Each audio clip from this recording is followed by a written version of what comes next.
बहुत शुक्रिया चीचक आपा। आप कैसी हैं? मैं बिल्कुल ठीक। आप कैसी हो? खुश आमदीद बेटी। बहुत शुक्रिया।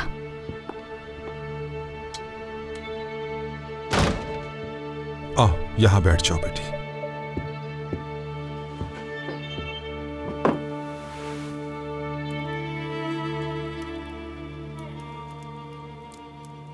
बाबा, मैंने उमर को फोन किया। उसने कहा कि वो ठीक है, लेकिन मेरा दिल मुतमईन नहीं है। क्या ठीक है वो? हाँ ठीक है बेटी, वो ठीक है। लेकिन जो कुछ तुम्हारे बाबा ने किया उसके बाद सब दुखी हैं। आप नहीं जानते कि मैं कितनी दुखी हूं। मैंने ऐसा कभी नहीं सोचा था। जानता हूं, मैं जानता हूं। मैं भी नहीं चाहता था कि ऐसा हो, लेकिन हो गया। फिर भी मैंने अपने बेटे से कहा कि वो एक बेटी का बाप है, उसकी जगह कोई भी होता तो यही करता। लेकिन तुम्हारे बाबा को सब्र से काम लेना था। आप ठीक कह रहे हैं, उन्हें ऐसा नहीं करना चाहिए था। बिल्कुल यही बेहतर था कि ना करते। लेकिन कुछ चीजें ऐसी होती हैं जिन्हें अल्लाह ही बेहतर जानता है, और हमें हर सूरत अल्लाह के फैसलों पर सर झुकाना चाहिए। ये बात हम सबको समझनी चाहिए।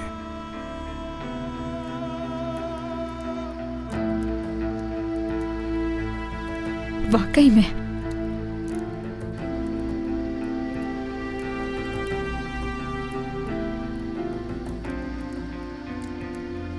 बस इतनी सी बात है। आप जानते हैं कि पिछले कई दिनों से मेरी क्या हालत है। उस दिन के बाद से लेकर अब तक मैं सोई नहीं हूं। मैंने और उमर ने साथ शादी के जोड़े देखे थे। लड़कियों के लिए बातें कितनी अहमियत रखती हैं। आप जानते हैं ना कि शादी का जोड़ा पहनने के बाद हमारे क्या जज्बात होते हैं। उमर और मैं साथ जाकर घर ढूंढ रहे थे।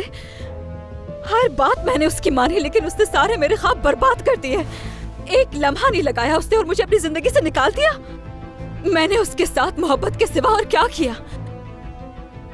उसकी वजह से कल मेरे बाबा ने पहली बार मुझ पर हाथ उठाया। मेरा खानदान बिखर कर रह गया है। और मैं यहाँ भी अपने बाबा से छुप कर आई हूँ। अगर उन्हें पता चला तो वो मेरे टांगे तोड़ देंगे। और आप कह रहे हैं हर चीज में बेहतरी होती है। क्या कोई भी उमर को कुछ नहीं कह सकता? और आपने भी इतनी आसानी से हार मान ली। ऐसी कौन सी बात है जिसे समझने की जरूरत है?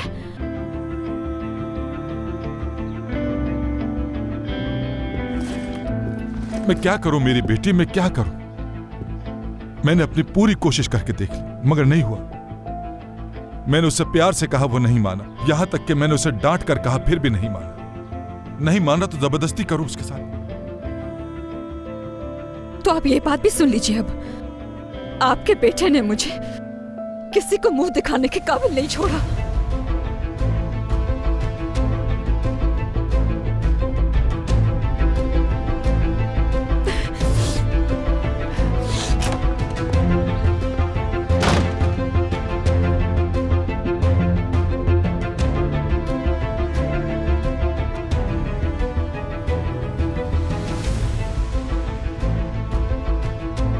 या अल्लाह, मैं क्या करूं? मुझे सब्र अता फरमा।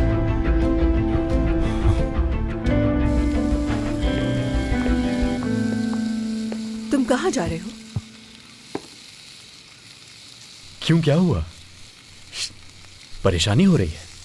बेफिक्र रहो, इस बार नहीं भागूंगा। मुझे आदत हो चुकी है, कोई बात नहीं। समझाया था ना, तुम्हें कहा था ना तरीके से पेश आना, वरना तुम्हारे साथ बहुत बुरा होगा, जानती हो। तुम तो डर गई अभी से। बहुत डर लग रहा होगा। कैसा होगा? तुम्हारे बाप के पास में जाऊं और सब कुछ बता दूं उन्हें। उमर काम से को लेके भाग जाएगा, तुम्हारे घर वाले फिर भी मुझे ही कसूरवार ठहराएंगे। हाँ, तो क्यों ना, तो इससे बेहतर है ये कहानी तुम्हारे बाप के बजाय किसी और को सुनाई जाए। फातिमा साहिबा को उमर के बारे में सब बताऊंगा। हाँ हकान, एक आइडिया आया। होने वाले दूल्हे के पास जाना चाहिए मुझे। हाँ, क्या नाम था? अर्दल अक्सू, डॉक्टर अर्दल अक्सू। हकान, तुम ऐसा कुछ भी नहीं करोगे। और तुम भी मेरे साथ इस घर में ठीक से रहोगी, समझी? कैसे इंसान हो तुम? अल्लाह तुम्हें गारत करे। बहुत अच्छी हो तुम। बाद में मिलते हैं। अपना ख्याल रखना मेरी जान। अल्लाह पूछेगा तुमसे।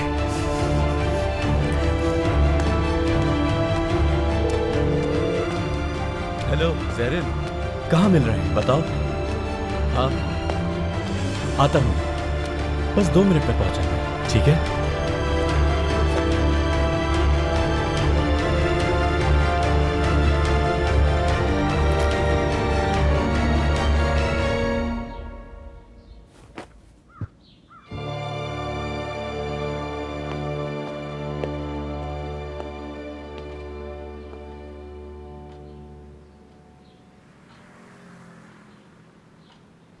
मुझे बुलाया? सब खैरियत तो है ना? क्या हो सकता है भला, जानते तो हो तुम, इतना बड़ा मसला हो गया है, हल तो निकालना है ना उमर। चलो, वहां खड़े क्यों हो, इधर आकर बैठो। आ जाओ, बैठ जाओ उमर, आ जाओ।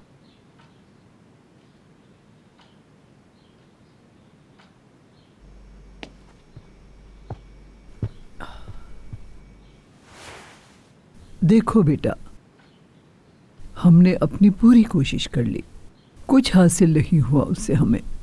गुस्से से भला कभी फैसले हुए हैं? इसीलिए हमने फैमिली काउंसिल को बुलाकर इस मसले का हल करने का सोचा है, और इस खानदान की बड़ी होने की हैसियत से मैं बात करूंगी। उमर, तुम्हारा ये मंगनी का मसला पूरे घर की परेशानी बना हुआ है। मेरा ज़मीर मुतमईन नहीं हो रहा है बिल्कुल। उन्होंने मेरे मुंह पर मारा इस उम्र में, वो भी मेरे अपने बाबा के सामने, लेकिन मैंने कुछ भी नहीं कहा, एक लफ्ज भी नहीं, क्योंकि मेरी कोई गलती ही नहीं थी। मैं सुकून में हूं और कोई पछतावा नहीं है मुझे। तुम हो सकते हो सुकून में, माशाअल्लाह, कोई शर्म होती है? सुरैया आई थी मिलने आज, तुम्हें अंदाजा भी है कि उसने मेरे सामने खड़ी होकर क्या कहा? जानते हो, जिस दिन तुम्हें थप्पड़ मारा गया उस दिन मुझे कैसा लगा? तुमने कभी सोचा? उस लड़की का हर लफ्ज मेरे सीने में खंजर की तरह लग रहा था। तुमने आंखें मिलाने के काबिल नहीं छोड़ा। समझ नहीं आ रहा कि अब कैसे करूंगा मुआशरे का सामना, लेकिन यहां परवाह ही नहीं है किसी को। परवाह है मुझे बाबा, परवाह तो आपको नहीं है। आपकी इन बातों से मेरे ऊपर क्या बीतती है, कुछ अंदाजा है? और आप तो मेरी बात समझे दादी, अल्लाह आपको मेरी जिंदगी भी दे दे उमर, और आप जानती हैं कि मेरी जान भी हाजिर है आपके लिए, लेकिन जो कुछ भी हो चुका है उसके बाद ये नामुमकिन है। एक बार तो इस बात को समझ लो कि हम कहना क्या चाह रहे हैं। क्यों जिद पे तुले हुए हो? हाँ, सुन लो बात। खामोश हो जाओ ताहिर, मैं बात कर रही हूँ, तुम चुप रहो, बोलना नहीं। हाँ, इस तरह मसले हल होते? एक आवाज ना सुनूं मैं तुम्हारी। कर क्या रहे हो? छोटा भाई है तुम्हारा, कुछ होश है तुम्हें? ठीक है दादी, मेरी गलती है, मैं ही कसूरवार हूं, माफ कर दे मुझे। मेरी बात सुनो बेटा, इस वक्त हम सब तुम्हारे साथ खड़े हैं। अगर तुम्हारे दिल में थोड़ा सा भी एहतराम है तो मेरी बात सुनोगे। थोड़ा सोचो जरा, चाहे अपने आप को थोड़ा वक्त देना पड़े, लेकिन इस मंगनी के ख्याल को तुम कम से कम इस तरह नजरअंदाज मत करो बेटा। फैसले में जल्दबाजी मत करो बेटा। हाँ, सोचोगे ना मेरे बेटे?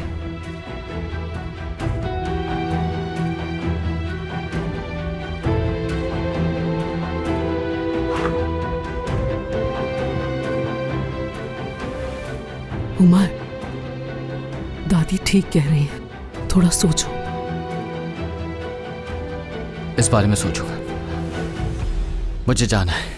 उमर, दादी की बात तो नहीं टालोगे ना? सोचूंगा इस बारे में, ठीक है?